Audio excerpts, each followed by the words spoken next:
for 10,000 and then sell it to others for 12,000, for 15,000, whatever. You don't even have to resign from your office. You don't even have to resign from your work. Pwede kang, while you are still working, try to buy something and sell it to others, whether sell it online, sell it to your colleagues, sell it to your neighbors. That is one basic way to grow. Alam mo, the great thing about the internet now, sana we do not use internet and social media only for entertainment. Wag lang puro entertainment, puro tawa, sayaw, kanta. Gamitin natin to enrich ourselves. Alam mo, selling online, you can use your social media to sell things, to sell your food. Kung magaling ka magluto, magaling ka mag-bake, mayroon kang recipe, something, may suman ka dyan, anything. Magugulat ka, many of the best businesses in Metro Manila are home-based. In the mindset of all Chinese and even Koreans and Japanese and Vietnamese, ang bawat krisis sa buhay in your life, whether financial, emotional, medical, or any crisis in the world, whether political crisis yan, there is always nakakatakot na element of danger, but always, no exception, every crisis has opportunity. So what do we have to do? We have to sit down, calm down, pray, meditate, relax, and look for the opportunity in the crisis. Every crisis brings us unimaginable, unexpected, maybe even better opportunities than the crisis.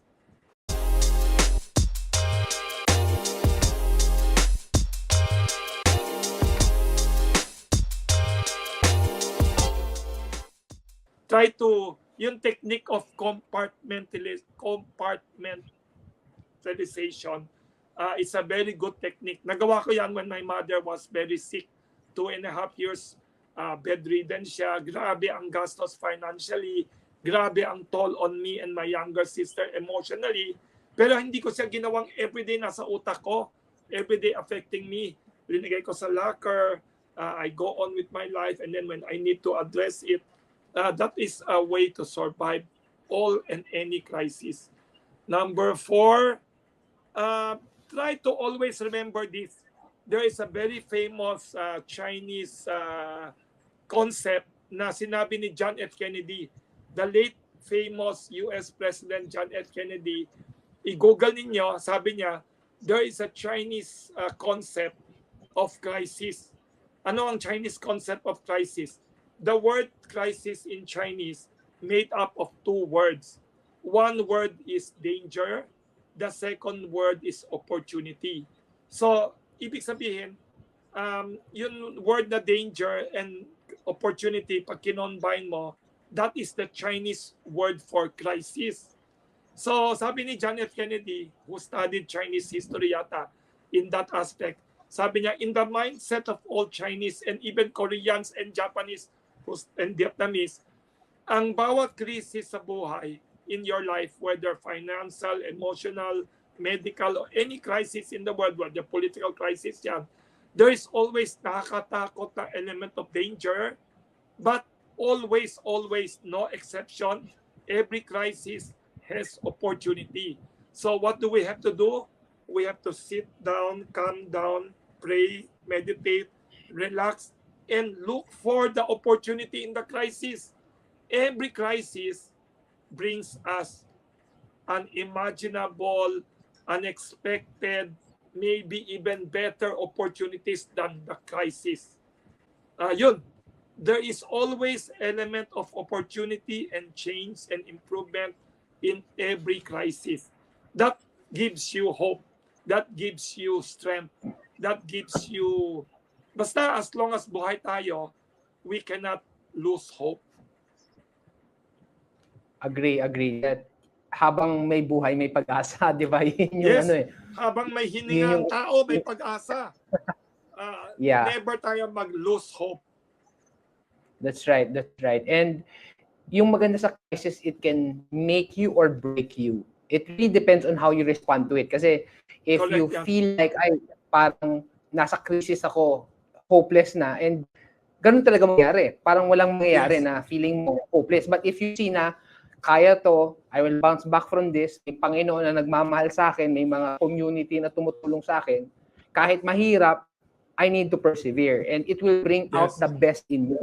It's not just about what you will produce, but who you will become in the process. Yun yung importante. Yes. Gagaling ka, yung character mo, and mas titibay yung faith mo kay Lord. Marami. It really, we don't wish that for people, but every one of us have our shares of pains and losses which altered our lives either for the better or for the worse. So tayo, kumbaga, we will choose how we respond.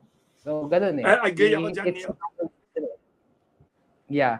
Yeah. So, thank you for sharing, no, yung mga learning when yung kailangan bumangon sa crisis, pero yun nga, there is always an opportunity. I remember nga nung pandemic, di ba, syempre, the sentiment of the market, bumaksak yung mga presyo ng mga good companies.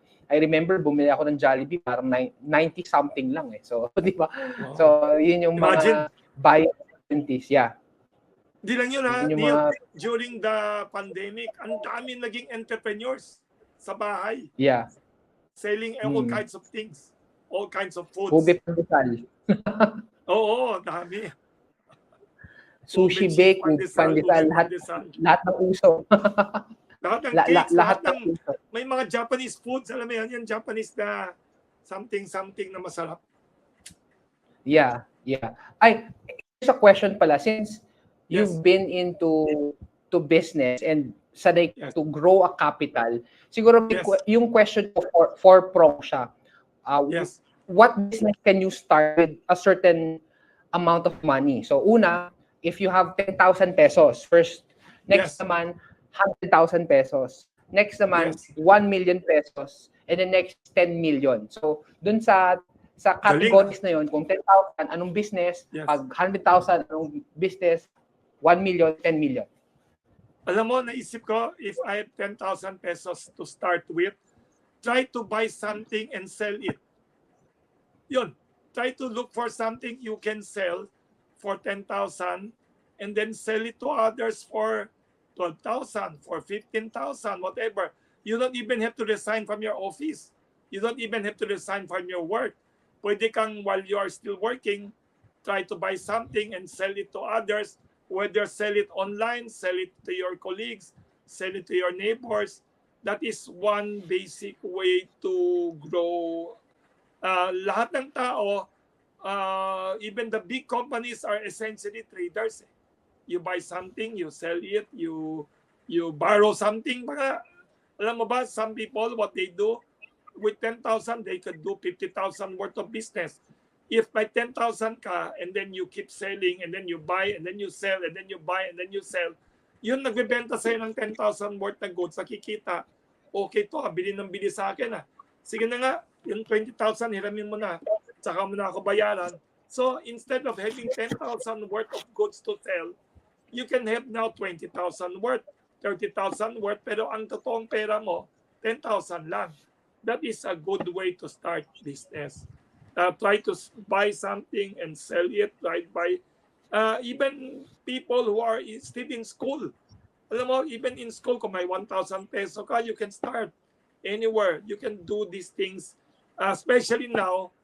Unlike before when you sell something, you have to physically sell it lang in your office, at your neighborhood. Alam mo, Neil, ngayon we have the power and magic of the internet. You can sell to the whole world. So that is one way we could do things. With 10,000, 100,000, ganyan din. Pag may 100,000 ka or more, you can try to put up a food business, anything.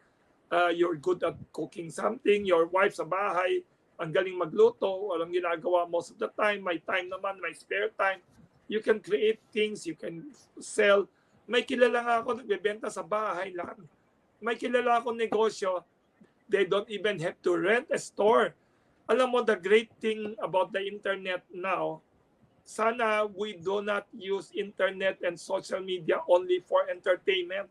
Wag lang puro entertainment, puro tawa, sayaw, kanta, gamitin natin to enrich ourselves. Alam mo, selling online, you can use your social media to sell things, to sell your food.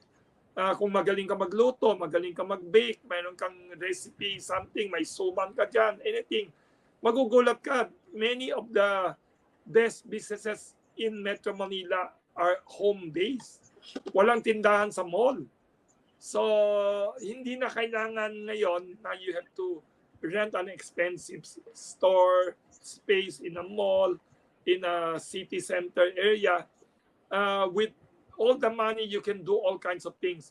Alam mo, I remember si John Gocongwei Jr.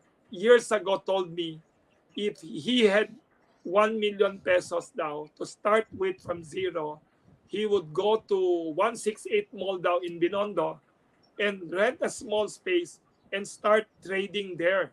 Sabi niya, ngayon, you don't need to go to that area. There is the internet. The internet is the biggest shopping mall in the world, accessible to everyone, and halos rent-free. Konti lang babayaran mo sa internet, yung binabayad mo monthly sa Smart and Globe and others. There are so many things you can do to sell.